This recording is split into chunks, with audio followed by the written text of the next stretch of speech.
Selamat siang. Hari ini aku mau share lanjutan dari kelas startup.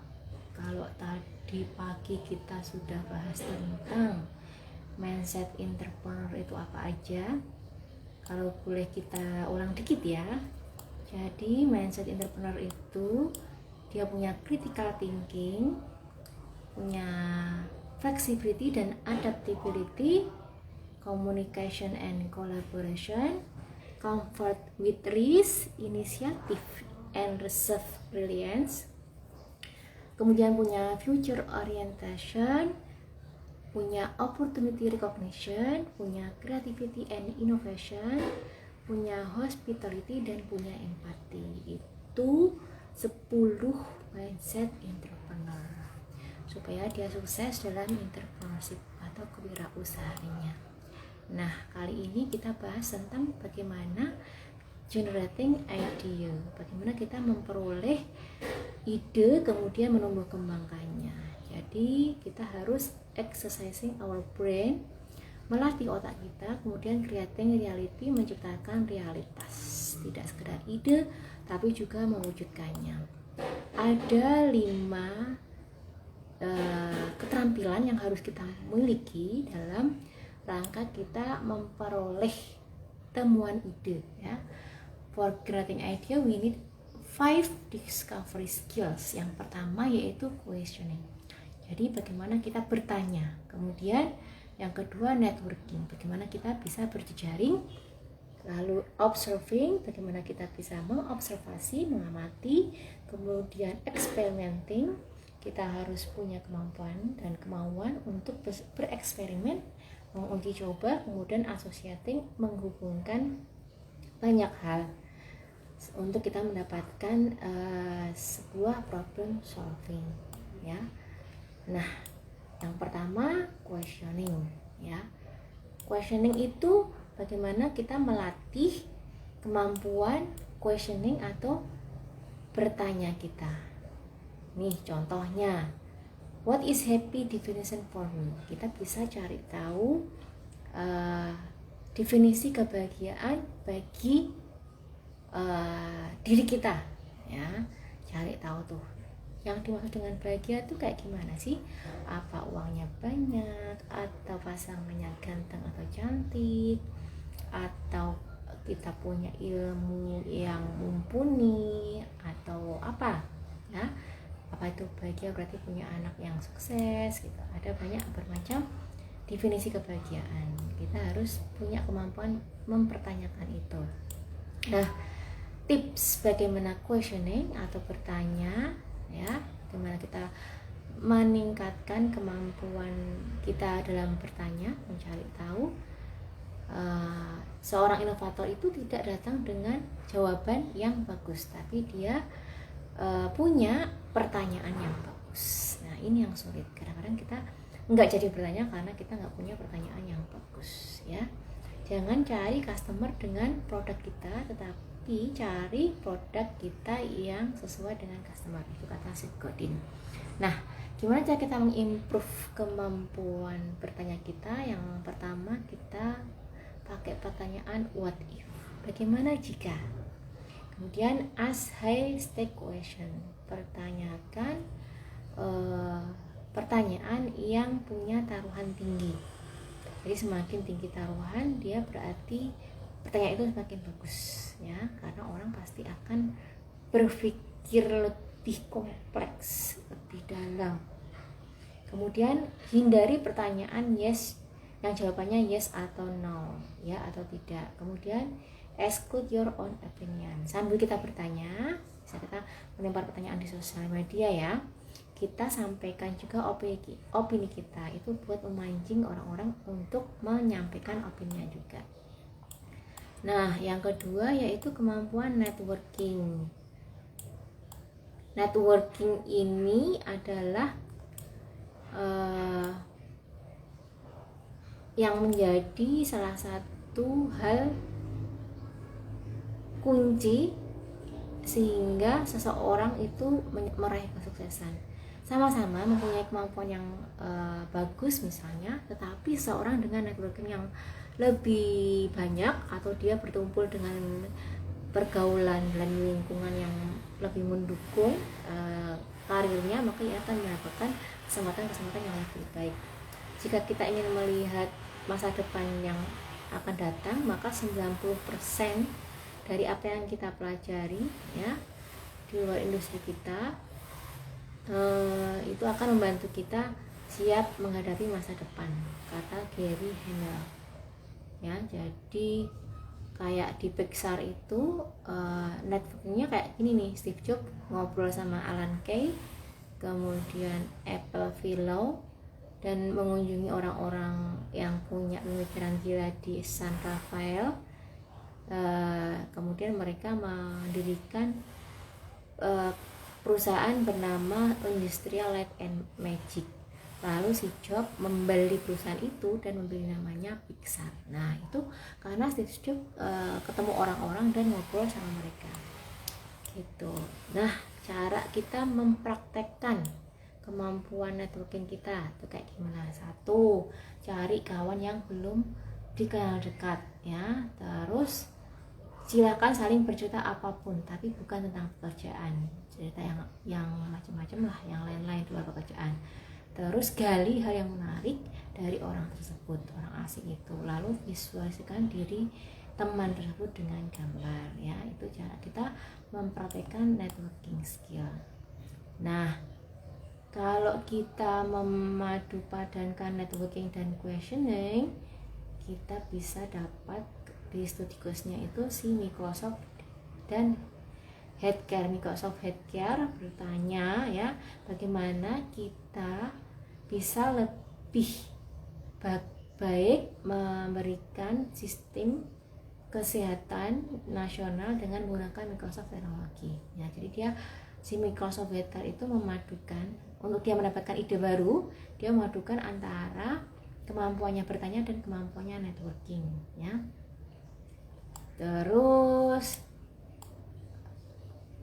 nah akhirnya Microsoft itu bisa membuat ada Head Direct, ada Head 360, ada Headgrid, Visionit, Responwell, Imatis, Polycom, Aspek, Magic Global dan lain-lain hanya dalam 2 minggu. Mereka memiliki 200 lebih ide. Kemudian 19 konsep yang terseleksi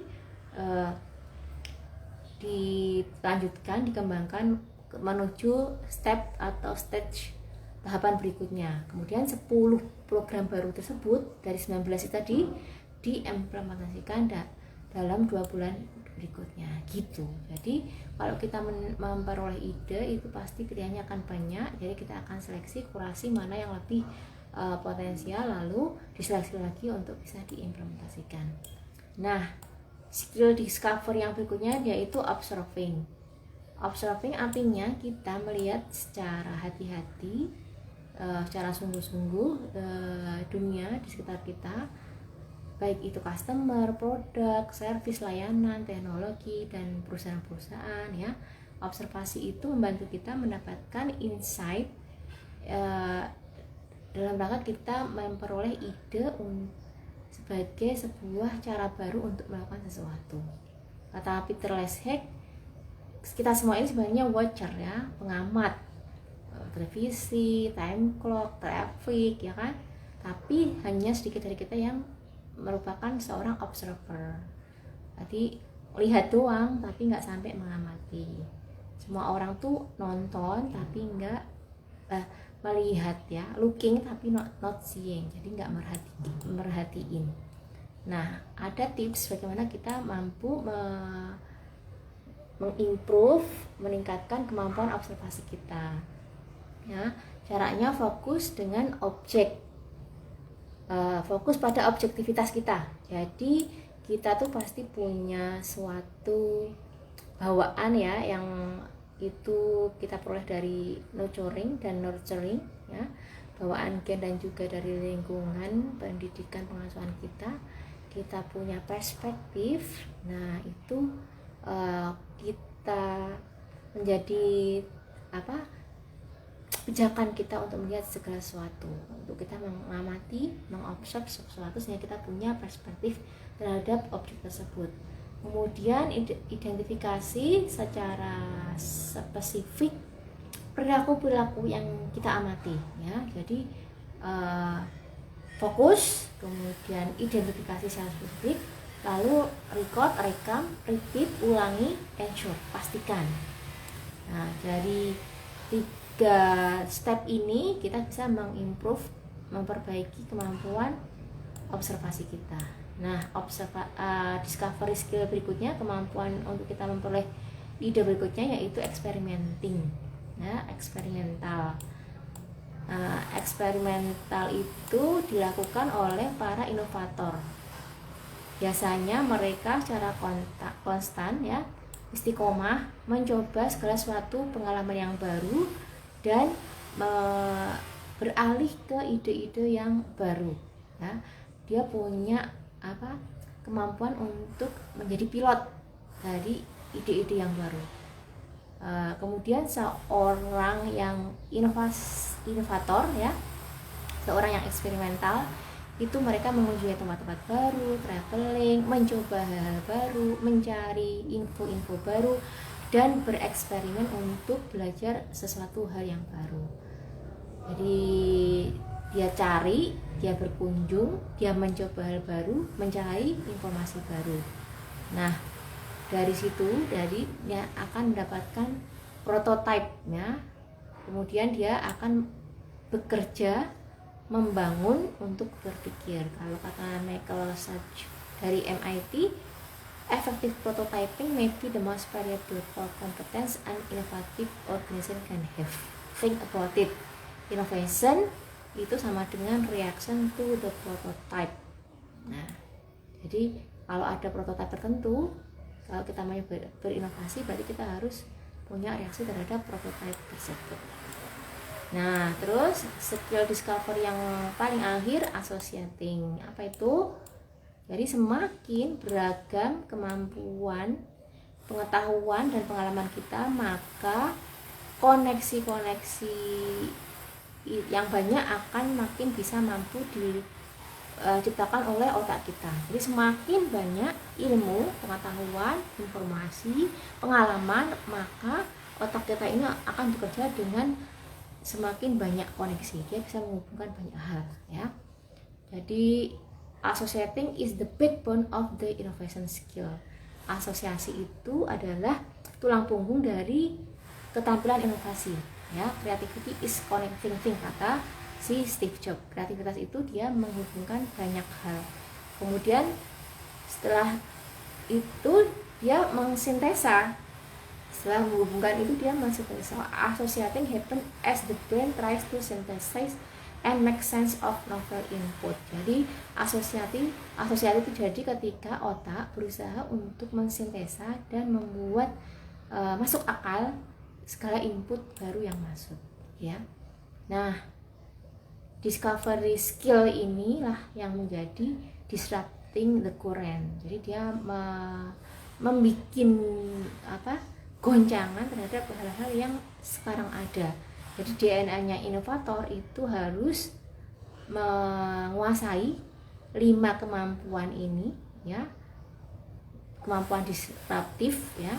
Jadi seorang entrepreneur itu harus menyuangkan 50% waktunya kepada aktivitas penemuan, ya, kata si Clayton, inovator DNA.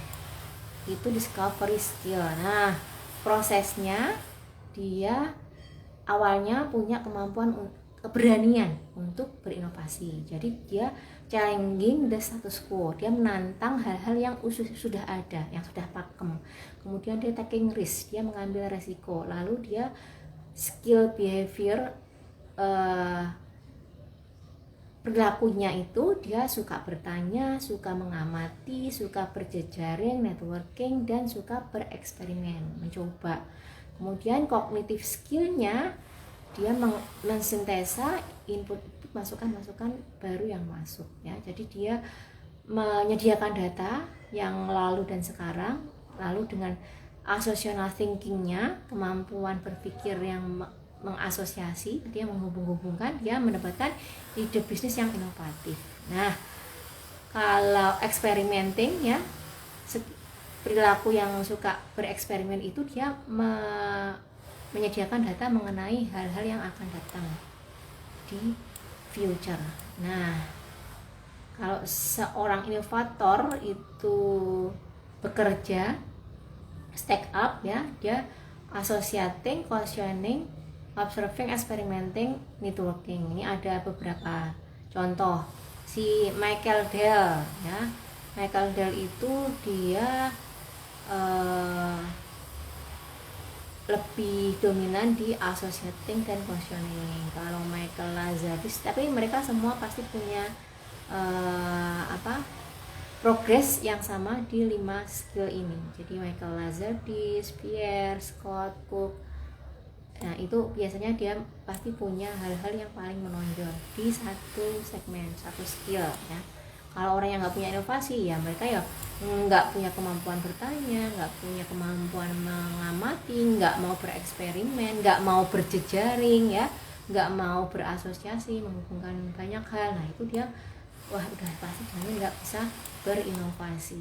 Nah sekarang teman-teman bagaimana bisa meningkatkan 5 keterampilan tersebut ya. Jadi berikutnya nanti kita akan generating idea dengan mengenal, mengetahui, memahami kebutuhan dari customer kita, apa yang dia butuhkan ya. Itu tentang 5 skill inovator. Kita lanjut ke pertemuan berikutnya.